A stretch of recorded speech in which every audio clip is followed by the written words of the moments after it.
Check. There we go. Cool. Yeah, let's use a bigger one for this guy. Yeah, you can set it right there. All right, so what we teach here, there's different types of stationary commands. Okay. There's sit, down, and this is going to be place. The reason why we do place is because it's the easiest. Okay. Sit and down are more strict. They're doing one or the other. There's no in between. Yeah. There's no, if he's in a down position, you can't stand from it, you can't sit from it, vice versa from the sit position, you can down or stand up. With place command, it doesn't matter what he does, it just matters that he's on the space. Okay? So he can sit, lay down, stand up.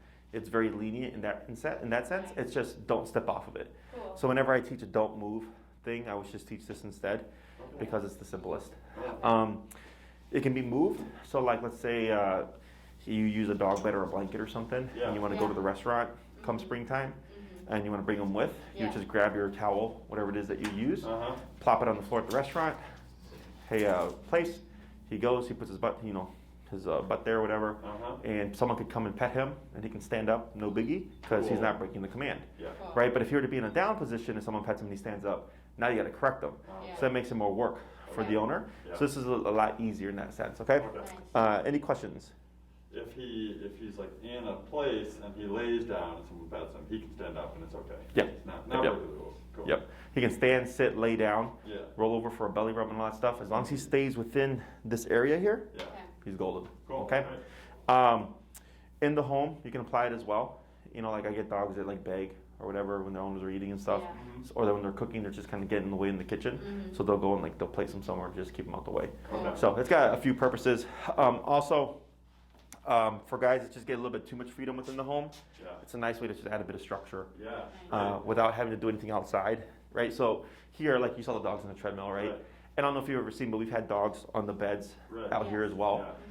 So our daycare, most places it's just dogs play all day, and then they come home usually wired because there's no kind of off switch or any, exactly, there's no change in activity. So here we have the playtime. We have treadmill time, which is exercise. It's just now there's focused exercise. Then we have duration work, where the dog would be laying down for an hour or whatever for mental work, because they're like kids, they want to move. Like this whining here, that's because he wants to do something. He's frustrated because we're just sitting still and it's getting boring, right? So here with duration control, just like with kids, like me going to church, mom was like, you gotta be quiet and behave yourself for an hour. And it was hard because you're a kid, you want to move around, right? So for dogs, it's very similar, that doing something like this and just teaching them how to turn off is a different kind of exercise. It's a mental exercise, okay? So if it's like, oh, I'm too sick, I can't walk Frank, but I need him to get some kind of exercise, this would be something you can do within the home, okay? One thing I will say, it's like the easiest thing to teach. It's like stupid easy. The easiest thing to do, which is why I think people blow it off, okay? Is it's so easy. They're like, oh, I can do this anytime, right? And then fast forward springtime, hey, I want to take my dog with me, but I've not done place. Oh, but it was easy. And then they try to do it at the restaurant, and they've never done it. Now all of a sudden they can't enjoy their meal because their dog is being a brat because it's a totally new situation. Okay, so definitely something you want to practice, even in the winter months if you're going to just be even more, quarantined than normal. So okay, what's his working level at the moment? 25. 25. So go ahead and just give him a tap. That's good enough. Alrighty, so what we're going to do is we're going to keep it pretty simple. We're going to start about here. You might have to brace the bed with your foot because some dogs in the beginning, so they don't recognize the object, will kind of buck back and then push the bed away. Okay, so I'll brace it like this. You're going to start remoting, about a couple of taps, and then once you hit that second tap, if we don't see Frank doing anything, you're going to keep tapping, but then you're going to use your leash pressure as you're tapping to guide him onto the bed, okay? Once all 4 of his legs are on the bed, you're going to relax your tension and see what he does. Sometimes the dogs will panic and kind of try to run off. So if he went off that way, I start tapping again. Now I'm going to tap and pull this way to bring him back on again. And once he settles for a second or so, good, Frank break, you're going to walk away, and then we're going to repeat, come back about a foot away, get ready, shorten your leash, tap, tap, tap, guide him there. If you come to a stop and Frank goes on his own, I'm going to have you not let him do that. We want him to go because we're promoting him. Okay? Questions? No. Alrighty. Question, Doesn't, kind of unrelated. Like, well, I guess sort of related to this command, but how long would you crate a puppy? A puppy? Yeah, crate. Like this kind of puppy? Yeah, this kind of puppy. I mean, he's what, 9 months? Yeah. Yeah, 10 months. 10 months, yeah. So the average, like, is 8 to 10 hours.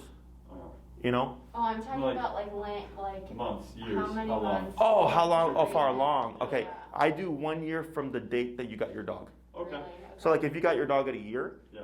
they would be crated until they're 2 years old. Okay. Okay. If you get a puppy at 2 months, Yeah. they're crated to a year and 2 months. Okay. Okay. The reason why I do that is for puppies especially, they go through a lot of changes, Yeah. stages. They start chewing up stuff and all that. Uh-huh. So they'll destroy things. For older dogs that have been adopted, there's usually separation anxiety. Yeah. So then they'll destroy the home because there's separation anxiety. Yeah. So a year gives the dog plenty of time to either go through all their stages or pick up on the pattern of the home. Okay. So where they're not tearing up stuff. Every now and then I do get a dog that, given the freedom, just destroys the house. Okay. And I'll tell the owner, like, this is not a dog that can be freed. This is a dog that has to be crated. Sure. But it's not anything bad. It's just the Right. dog can't handle the freedom. Yeah. Okay. So then they're only crated when the owner's at work.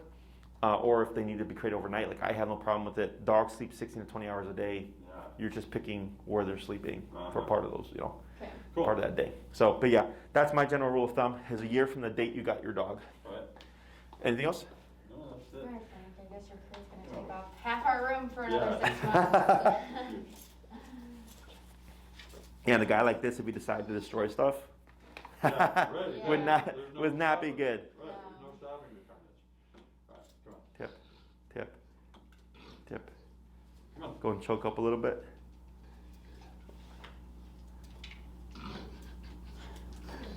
Come on.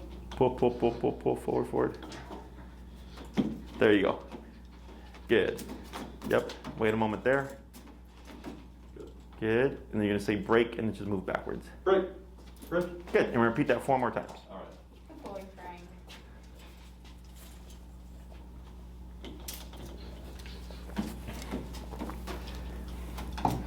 Good. You want to sit? No, that doesn't matter as long as he doesn't step off. And break. Break. Good. 3 more.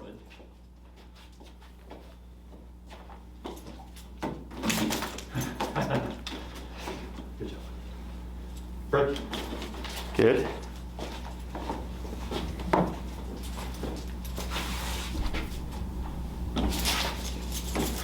Yeah. You learn fast. Good. You learn fast. Break. More, yeah. Good job.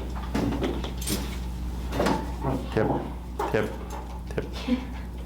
He just fart. Is that you, Dan? Such a gassy boy. And they're Good. like people parts. It's hilarious. And they just get a show. Break. All right. So here, let's do 2 more because it looks like he's still being a little kind of like apprehensive. Yeah. So I'm gonna do about 2 more of those. Oh, okay. He's trying to anticipate. Yeah. So go ahead and just back away. Pull him off. Yeah. There you go. About there. That's good. Good job.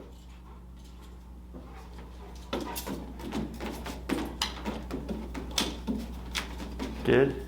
Break. And 1 more.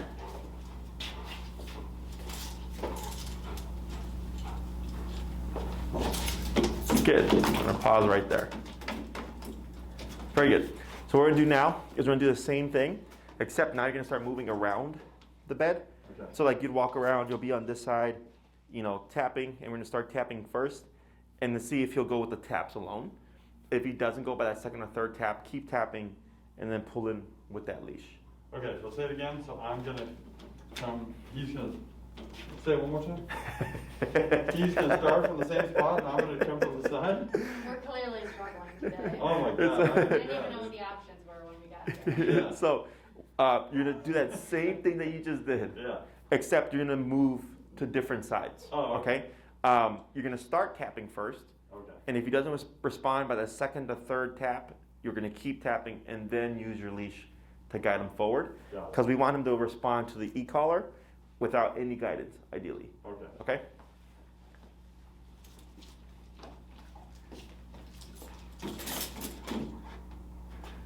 Break.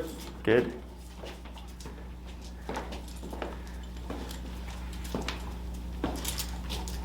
Good.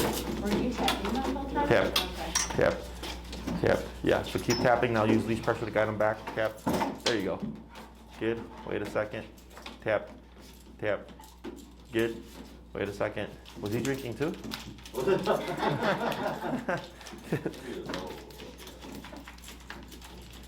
Good. Break. Break. Good.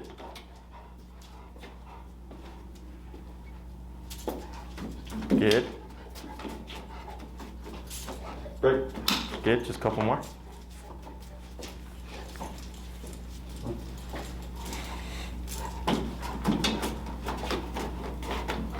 Break. Good. And last one.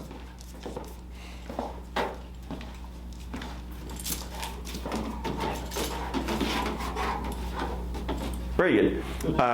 Now same pattern, except I'm gonna have you pause about a second or so before you start your send. Okay. Once he's there, I'm gonna have you then start walking. Once he's landed, wait a second and then start to walk in a circle around him. So he'll stay. He should stay, yeah. If he doesn't, he starts to follow you. Yeah. You'll stop, start tapping, lead him back, kind of like what you did there. Once he goes back, then you'll try to do another lap around. Okay. Break.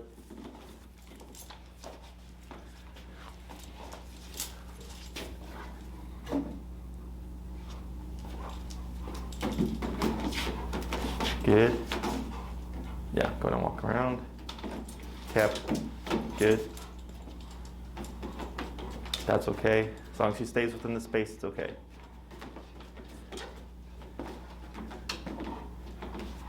Go and stop there. Pause and now break. Break. Good. We're gonna repeat that 4 more times. All right. It's probably a good thing we didn't do recall because that one's like very coordination heavy. Yeah. Yeah. Lacking that today.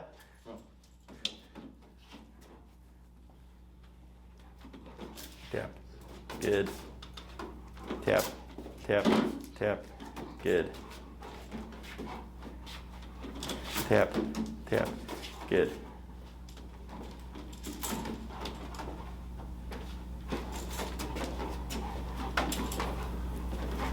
Tap. Tap. Good. Try a lap around. Yep. So we want him to sit there for at least 1 complete lap. Or at least not now, step off. Yeah. There you go. Go and come to a stop. Good. And then break. Break. Good. 3 more times. Good boy.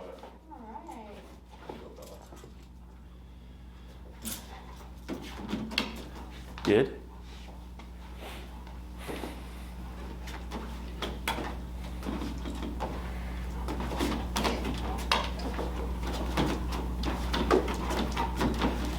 Tap.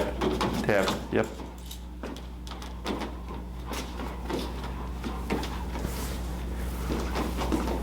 Good. Go ahead and come to a stop. Break. Good. 2 more.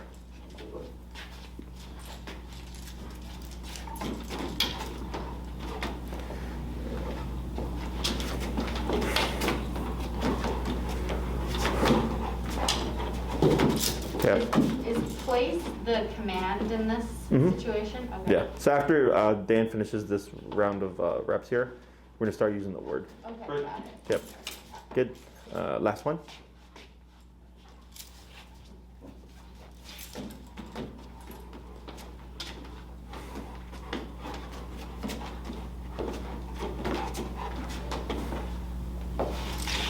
Break. Break. Yep. And then move back. There we go. Good. Let's go and swap handlers.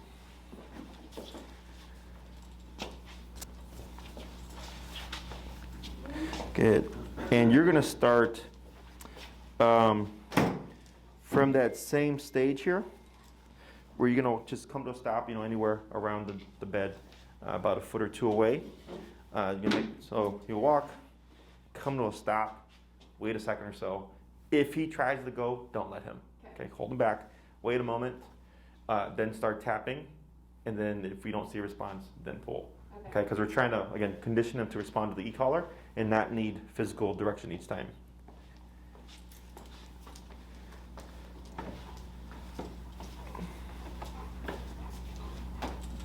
Right. What do I do here? So here, start tapping. Tap, tap, tap. Now tap and pull. Tap, like that. Perfect. Go ahead and start to walk around. He should stay put.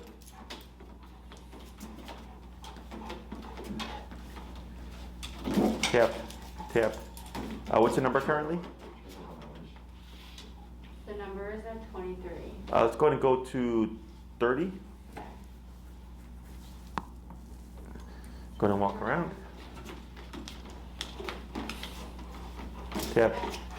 Good. Tap. Better. Go ahead and keep walking around.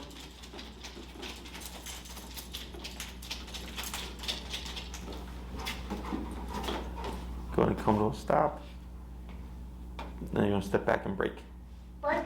Good. And then you're going to set them again from the different position. Yeah, good. Now here, tap, tap, tap. Now pull, tap. There he goes. Good.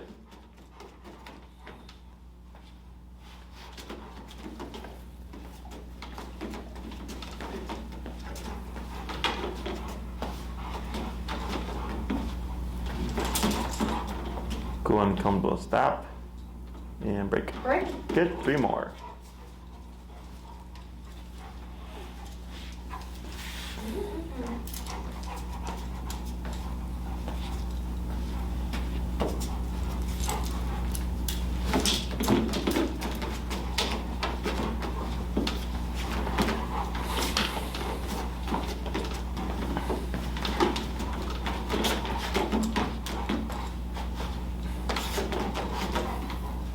Good. Right. Yep. And 2 more.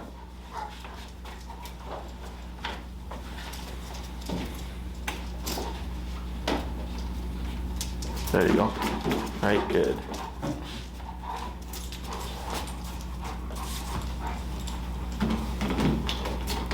Good.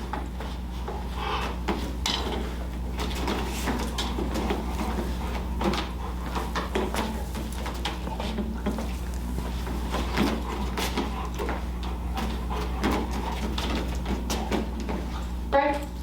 Break. Good. And last one.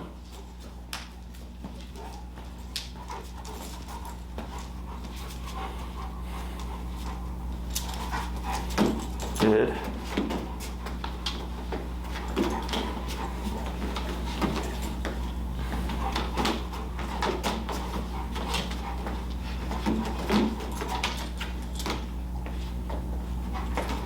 Good boy. Good. So now, what you're gonna do is start using the word place. Okay. Okay, so you're gonna cue the word, you're gonna do the same thing, you're gonna walk around, come to a stop, wait a moment, you're gonna say place first, and immediately start tapping. Okay. If he doesn't move after the second or third tap, keep tapping and then use your leash to guide him to the bed. Okay.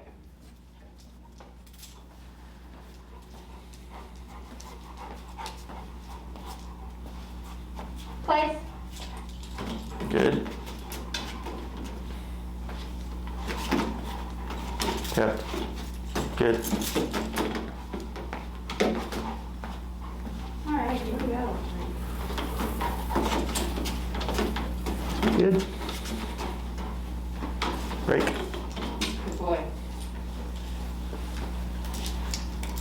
All right. Place.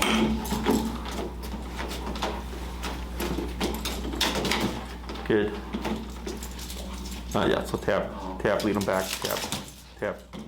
There he goes. Good.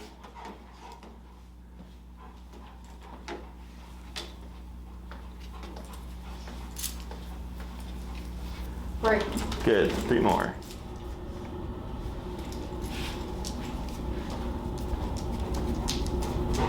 Place.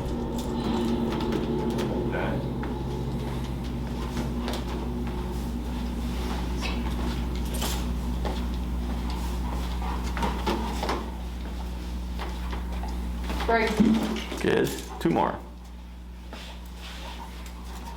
Nice twirl. Honestly, you got some dance moves going on over here.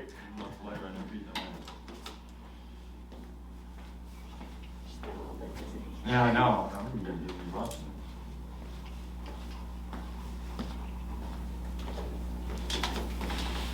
Break. Good. And 1 more.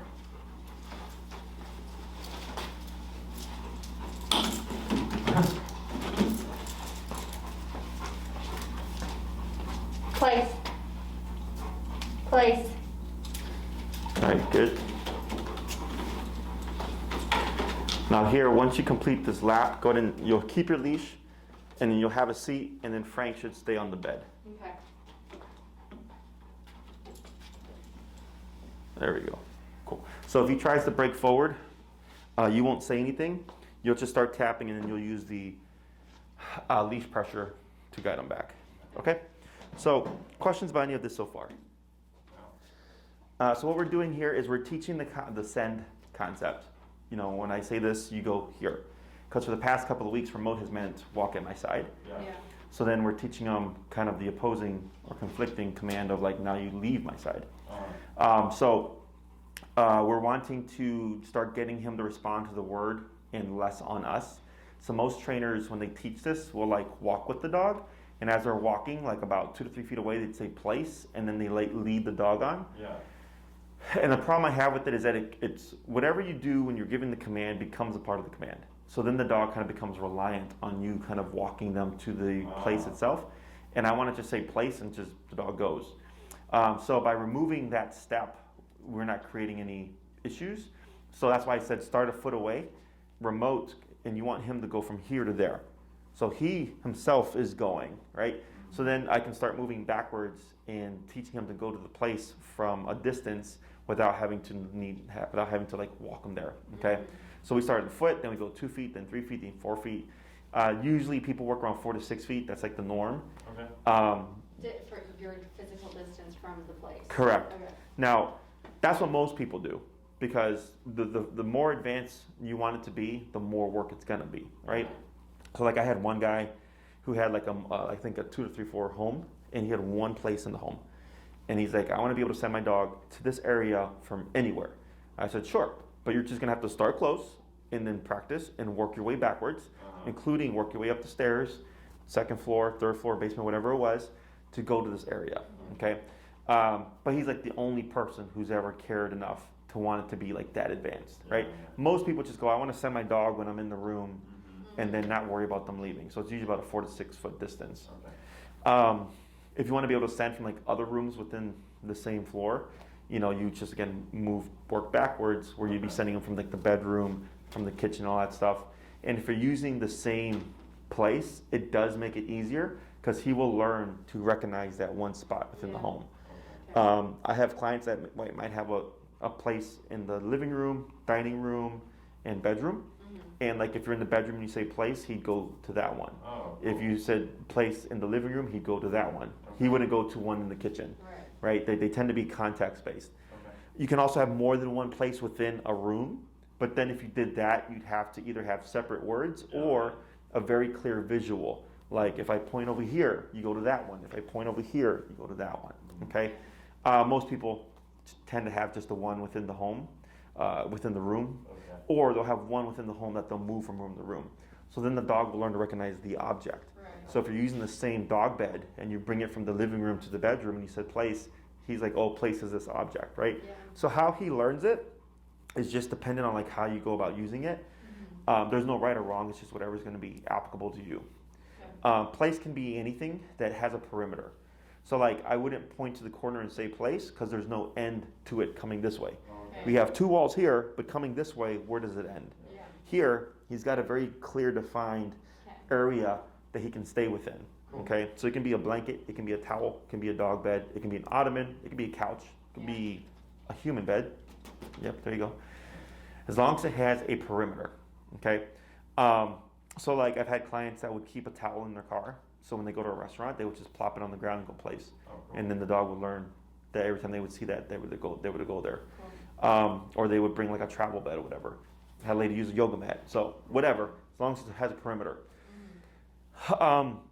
When we say place, we don't say stay. You're creating the implication of stay by what you just did right now. Because you saw him moving, you saw that paw going, and you tapped it, right? Yeah. And he went like this. So right there, you just taught him, when I've put you in this position, you cannot step off of it. Yeah. And that's what creates the stay concept, cool. Okay? Place, sit, and down, we don't, the way I teach it, we don't say stay because we just imply it. Okay. The only way I use the word stay is if the dog's already in position. Okay. So like let's say you're in the home, Frank is on his dog bed, on his own choice. He can get off whenever he wants then, right? Uh-huh. Okay. But like, let's say you decided, like, you know what, Frank, I actually need you to not get off of that. Oh, cool. One trainer said, like, oh, like you would remove the dog and then say place, That's a whole lot. right? Yeah, it's an extra step, right? What I just say is stay. Yeah. Then it becomes the place command. Cool. But it only applies if you've already taught the command. Cool. So like, let's say Frank is in a down, laying down on the floor of by the couch, right? Okay. You wouldn't say stay there because we've not taught down with the e-collar. You have no way of reinforcing it. Got it. Okay, the dog has to know the concept first. Now that he knows the place concept, you can use the stay because there's a means of you reinforcing it. Does that make sense? Yeah, sure. Yeah. So that's how I use the word stay. If you said play stay, like it's not the end of the world. It's just in my theory of training, that's not how it works. Okay. Okay. There's no limitation to this. He can be here for 30 minutes. He can be here for 3 hours. You know, whatever, longer, shorter. You dictate how long he's supposed to be there for. Okay. For dogs that are used to just doing whatever they want, this tends to be a very difficult command for them Yeah. because they're used to just freedom. Yeah. And a lot of times, freedoms are what creates issues. You know, the dog that just left before you was their first time training. Same thing. A lot of problem that dog had was just too many freedoms. Same thing with this guy. So like when we talked about the whole, how's it actually, before I forget, with feeding or around food, because I know you said after he eats, he gets kind of weird. What's his behavior been? He's been good. Last night he was just like a little sketchy. So we did what you mentioned to do last week, where we just like started tapping him, just like snap him out of it. Yep. Well, and we gave him, my sister got him like a little bone thing. Yeah. Not made of, it's not like food, it was He's just got teeth plastic. cleaning thing or whatever. But we took it away from him this morning. Yeah. Uh-huh. Just in case. Sure. How did you take it away from him?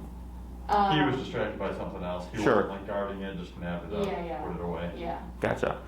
Yeah. What we can work on is I'll send you a video to watch. Okay. Just watch it. Don't do anything with it. Yeah. Okay. But we can teach them how to release objects Okay. with the use of the e-collar. Okay. Okay. So this way, if you said drop, you know, he should spit it out and surrender it completely by walking away. Oh, okay. Right. But I don't want you, if he gets kind of weird, because you'd have to be in his space in order to do it. Yeah. Right. So what I would do is really, until because I'm going to be gone for a week, but I probably won't see you for a couple weeks, I think. Yeah. Right. We're gonna be gone the week after that. Okay. Cool. So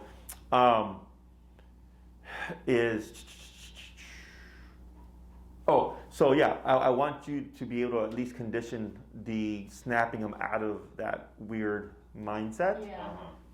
completely out of the situation, so that when we go into it, it's already kind of familiar with him. Cool. We shouldn't see anything trigger. Okay. Okay. I doubt that it would anyways, but just I think that will help. Just kind of get a little We bit. have been using it for him to surrender like socks. Okay. and stuff. Yeah, I don't think it's playtime. He'll grab a sock. And go. for him to just like snap out of maybe being weird. Sure. What's your number been when he's been weird? 25, 30. Yeah. Okay. How many taps before he stops? One. One. Like Okay. immediately drops from his mouth. Yeah. Okay. And then what's he do in response? Like saunters around. Oh, just keeps walking? Yeah. Okay. And then will he keep walking and then lay down, or does he just keep walking and keep walking? He'll like keep walking and then he'll like look like, well, what are you guys doing? Let's do something. You know. Mm. He'll go grab another sock maybe. Yeah, right. In a little bit. Right. Sure. Yeah. So that's still the brain unable to settle. Okay. So what you're going to do now is I'm going to have you operate 35, 40-ish now. Okay? You're going to do the same thing. He picks up a sock, you're going to remote him. He's going to drop the sock, and then if he continues the pace, Yeah. either to come see what you're doing or just pace, Yeah. within seconds, if you feel like he's going to keep doing this, tap again. Okay. And then keep repeating that. And what you should see is he will just go and like lay down somewhere. Okay. Okay, because what's happening is you stop that moment of stimulation, Mhm. and then it kind of brought him down a bit, but then he needs another thing to kind of soothe whatever's going on here. So that's why you're getting this, and that's why he either picks up another sock or he goes to bother you, because he's going, I need something. Right. Yeah. So then he just needs a little bit extra help shutting down. Okay. So what you're doing is, think of it as he picks up a sock and you say, you can't do that right now. So he drops it.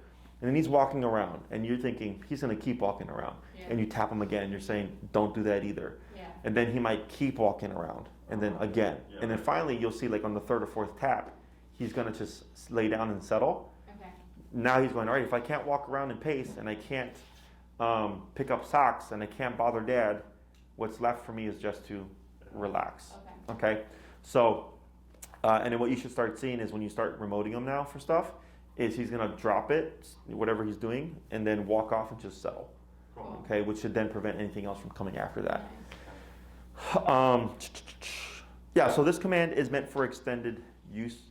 There's no such thing as too long. Okay.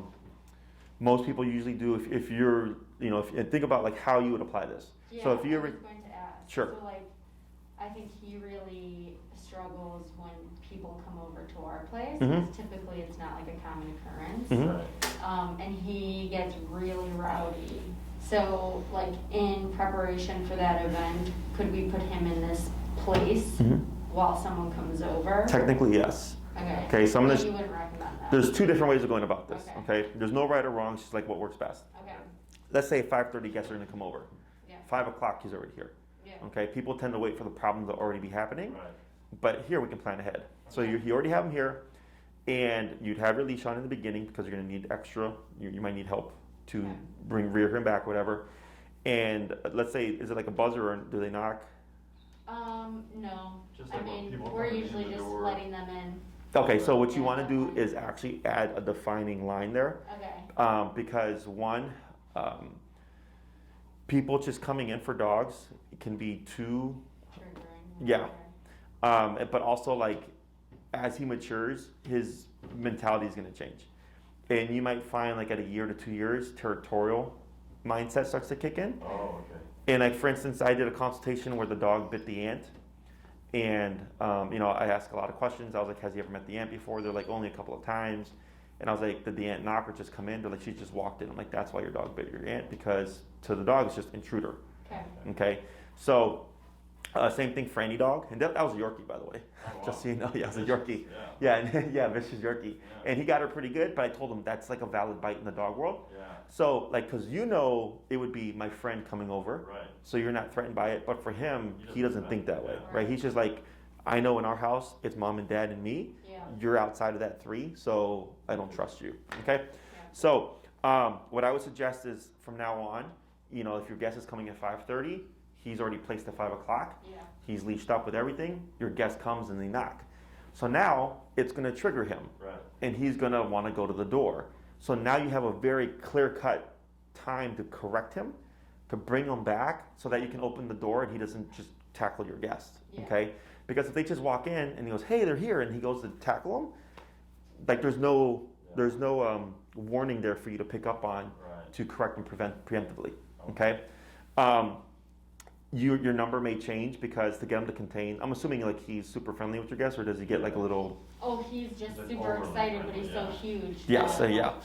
Pushing grandmas over. Yeah. Exactly, yeah. So then you expect that you might have to go higher on that number Yeah. before he'll finally contain himself. And then your guest can come in. Now, if your guest comes in and goes, hey, right? And they stimulate him. That sounds like my family. Yeah. So in the beginning, what I suggest while you're learning this stuff is you tell your guests like, hey, we're training Frank. Okay. Please come in quietly. Okay. We'll tell you when you can greet him, okay? Because yes, you can make it happen where he would behave himself even if they came in that way. It's just a little too technical for Sure. you guys in the beginning. Cool. Yeah. We do one thing and then we add in other things, okay? So then they come in and then they could come and like pet him. Again, he can stand up and stuff. He just cannot leap off of or get off of the bed itself. And you would correct anything you don't want. So if it looks like he's like kind of rearing up right here, you can tap that as well to tell him like you're not allowed to do that either, okay? And then you can either release him after he settled down, or you can keep him there the rest of the time that you have guests over. You decide that, okay? There's a more, in my opinion, appropriate way of doing the front door Okay. that I can send you videos on Okay. to kind of watch. And then if that's something that you want to learn, we either need someone to help you, because I do it over Zoom, Okay. is where you would have either a guest come over and then I coach you through it, or I send Enrique and he comes into the home, and I'm there via Zoom because he's learning how to do all these things. Cool.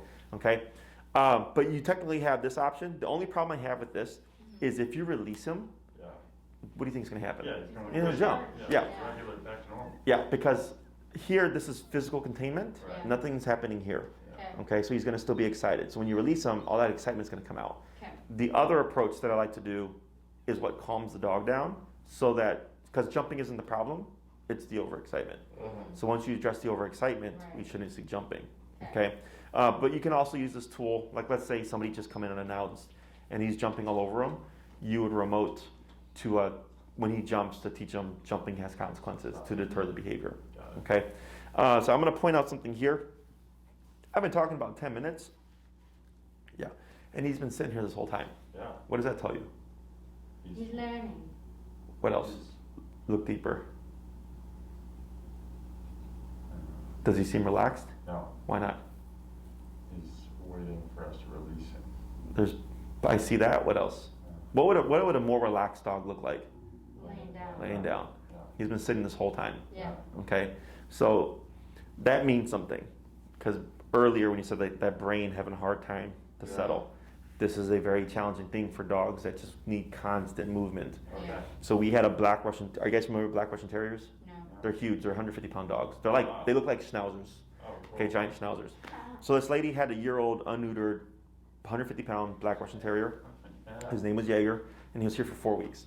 Wow. And when we taught him place work, and he used to do whatever he wanted, and he used to like jump up and bark at her face like this, because he needed attention. So once we taught him place, it was about a week of him standing and salivating for hours, because we leave him there for hours. Okay, so he'd be there for 2 hours just salivating and standing up. Yeah. Then finally, about a week in, he started to sit down, and it was a big deal to everybody because he was so worked up he couldn't relax. Yeah. Then finally, a few days after that, he started to lay down and fall asleep. Right. So, but we had to like overwhelm him. Like we do like 6 to 10 hours of duration work here throughout the day, right? And that was a week of that before he finally cracked and was like, all right, I'm gonna have a seat because this is getting exhausting. Because what happens is the brain is so worked up on the stress of this that the body doesn't feel that it's tired or that it's hurt or anything like that. Sure. So then we have to like really just keep them there, and then finally the brain gets tired. So it's like being angry. You can only be angry for so long, and then eventually you let it go, and it can trigger again, but you can't be angry 24/7. It's exhausting. Yeah. Same thing for this stuff. Okay, so this is something that I definitely recommend for you guys, especially if you try it out at home and you're like, man, we tried to do 30 minutes, and like he's just sitting there the whole time, like he does not chill. Yeah. That's definitely something I want to press. Okay, because it helps him just learn how to turn off, and it's usually longer periods. Yeah. Okay, so like with Jaeger, we do 2 hours multiple times a day, and he would just stand there and salivate until eventually he's like, I'm exhausted, and he's starting to like relax a bit more. You can tell he's like tired. He's but like, he man, I'm can't- tired, but I'm so Like his anxious. eyes are. Yeah, but he like, doesn't. He's not relaxing. Yes.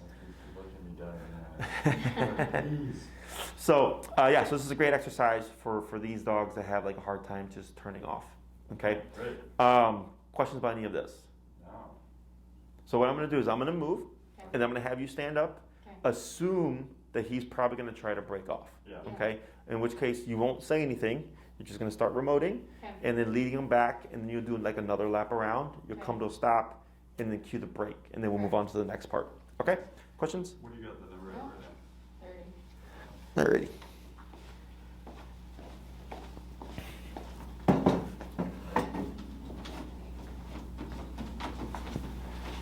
Good.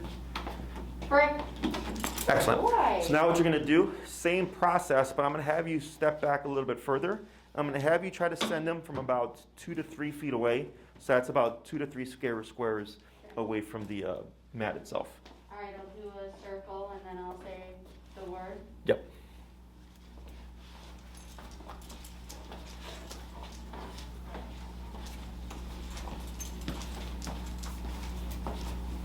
Place. Place. Tap. Tap. Good.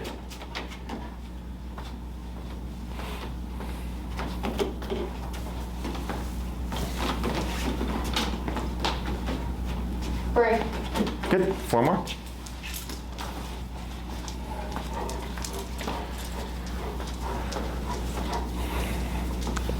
Place. Place. There you go. Good.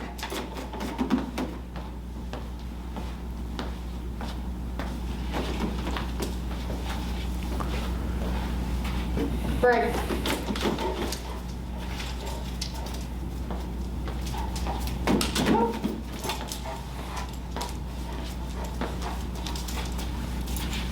Place. Good. That was a good one.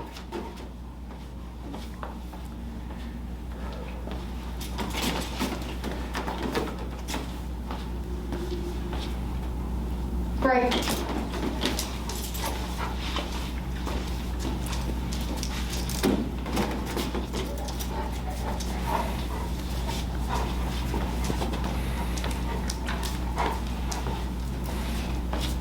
Place.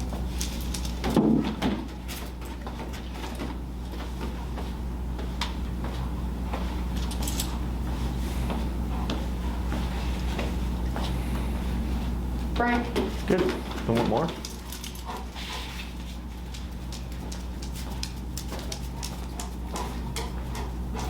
Place. Good. Tap.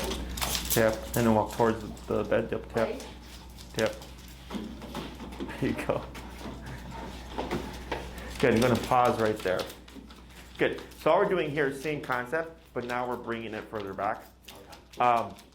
The reason for sending from different areas is because dogs are very much about creatures of habit. Yeah. So like, let's say in the home, you always send Frank a specific way. Yeah. And then one day you decide to send him from like over here. He'll either not know what to do or exactly he's going to come around and go about it that way. Okay, yeah. So I like to like right off the bat get them off of that. And I start sending from different areas, from different distances to make it more kind of, how do you say, man, my brain's blanking out right now. Yeah. You know, to make him comfortable with going there from any direction. So he doesn't get set on a specific direction, okay? When you go home today, don't expect you can say place and he's gonna go to the dog bed or whatever. Yeah. You have to then transfer it to that object. Okay. So you put him on the leash, get your e-collar, plop the bed down, and then start with the tapping and sending him with no words. A few times. I usually do reps of 5. Okay. And then after you've done 5, then you start doing place. And then after those 5, you're probably fine. Okay. When it comes to practicing the send, which is this exercise, where it's place, walk around, break, whatever. If you each did 2 to 3 minutes once a day, within a few days, he should know to go. Cool. If you're teaching more than one thing, give him a little bit more time. You can always add an object later on. Anytime you're going to use a new or different object, you're going to have to do this first. Okay? At least, 10 reps. So he goes, oh, okay, this is now another place that I can go to. When it comes to the duration aspect of it, which is the don't move from this, we can practice these two things at the same time. So like you could do 2 to 3 minutes of sending him here. And then once you're done with that, you go, okay, I'm going to now sit down and watch TV for the next hour and then leave him there. Okay? You don't have to teach this first for a couple of weeks and then start the duration aspect. You can work on them both at the same time. When it comes to duration work, there's no such thing as too much because it's not redundant. The stuff of sending him and releasing and stuff is redundant. That's why we keep it shorter. Okay? Because dogs can get frustrated from doing the same things over and over again. And what you might start seeing is you'll tell him break and you'll try to pull him off and he's going to go like this. He's not going to want to leave the place because he's thinking, well, when I get zapped, I have to go here, so now I don't want to get off of here, right? That's part of the process. If that happens, I just use, I'll brace my foot on the bed and pull the dog off. I try not to remote him to come off. Sometimes you need to.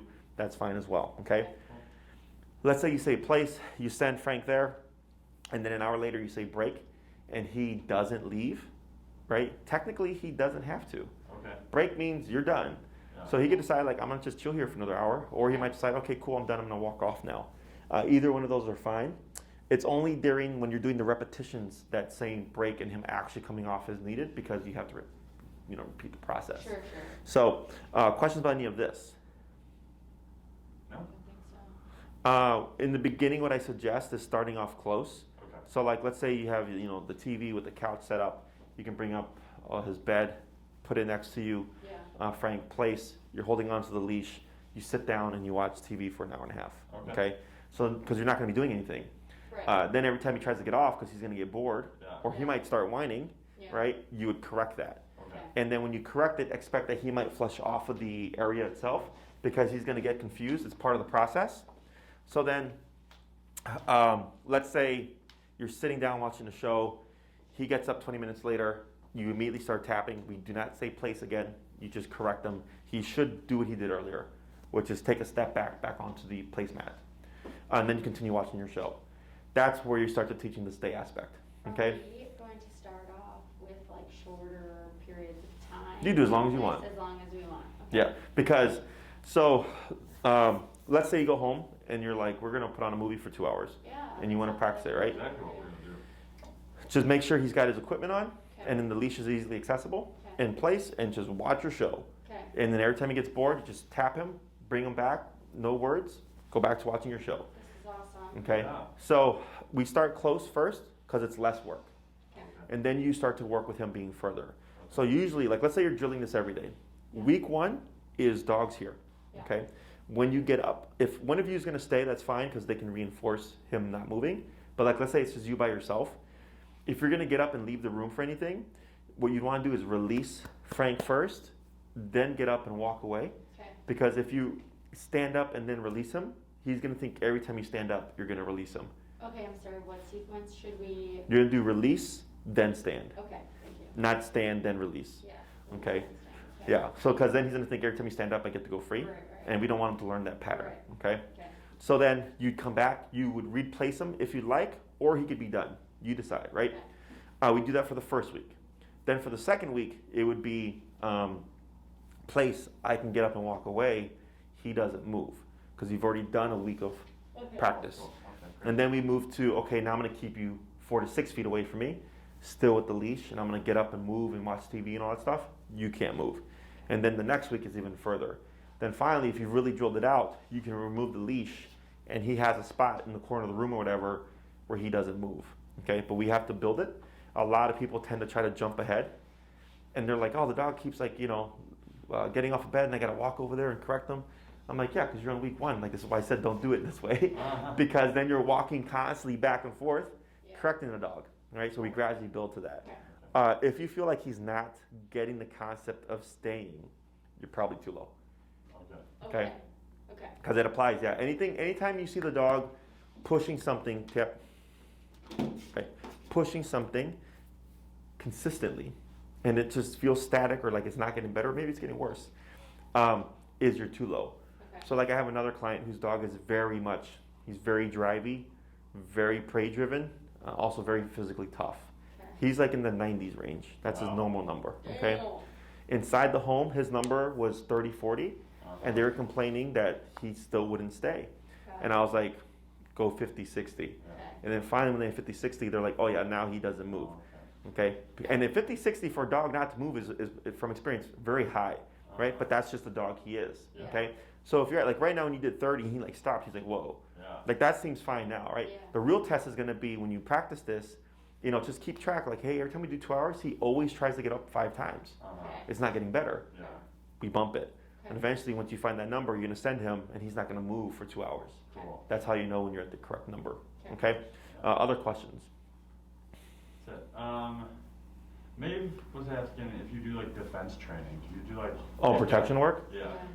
What? Are you crazy? Not for us, but Trying to they kill me? have Frank's brother, and they also just got a baby. They're gonna start breeding.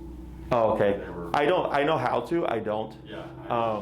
I get like 1 request a year for protection work, and when I tell them the cost, they're usually like, yeah, forget about it, because it's thousands upon thousands of dollars. Sure. Because we need high level training. Right. Because you need complete off-leash control Right. before, and the way I was taught. You need this obedience super solid, Right. because once you kick into aggression, Yeah. like you have to have, especially with a dog Be like able this, to turn you it off, have right? to have control, correct. Yeah. And then we have the process of teaching the aggressive behavior and then controlling it. Yeah. The other thing is you can't teach a dog to be a protection dog and not do something with it at least once a month. Right. Twice a month is better, but at least once a month, because they will go crazy. They need, once you turn that on, Yeah. they need to have that outlet. Cool. It's not like a human where you can like go boxing Right. and then just give it up and say like, yeah, I don't want to do that anymore. Yeah. Yeah. And also, like if they're really serious about it and they try looking around, very few people actually know how to teach defensive protection work. So most places teach Schutzen, or I think it's IPO, which is it's like sport dog. Okay. It's when they bite, like they chase the guy and they bite him. Yeah, right. But the difference is, sport is fun. Yeah, right. It's a game. Yeah. It's not for real. No. Defensive training is when we teach the dog to recognize threat, but even when under threat, they still want to go and attack. Yeah. Okay, so that's the difference. Is we use defense drive as opposed to prey drive. Most people use prey drive, which is completely different than, oh, you're putting threat on me, I'm gonna kick your ass. So yeah, very few people actually know how to teach it correctly. I actually got another call from this lady in Wisconsin that was wanting to do protection work. I'm like, lady, you need to go to your house. It's like $1,000 just for a lesson. Yeah. Like, sure, like, I'll do it. Yeah, right. And then she was like, oh crap, that's a lot of money. I'm like, well, yeah. I'm like, because you're 3 hours away from me. Like, what do you expect it's gonna be? Right. So, but yeah, I mean, if they're interested in it, like they can, the one guy, he does prey type training. But I do send people his way whenever they're like really wanting to do it. Okay. And he's over on Fulton and Damon. He's over, yeah, he's in that neighborhood. And I believe he's still doing that stuff. Cool. But yeah, okay. Yeah. Anything else? That's it. How's his brother? Does he have any of his behavior issues? No, he not does really. not. Okay. He's like bigger, so we think Franklin's like the runt of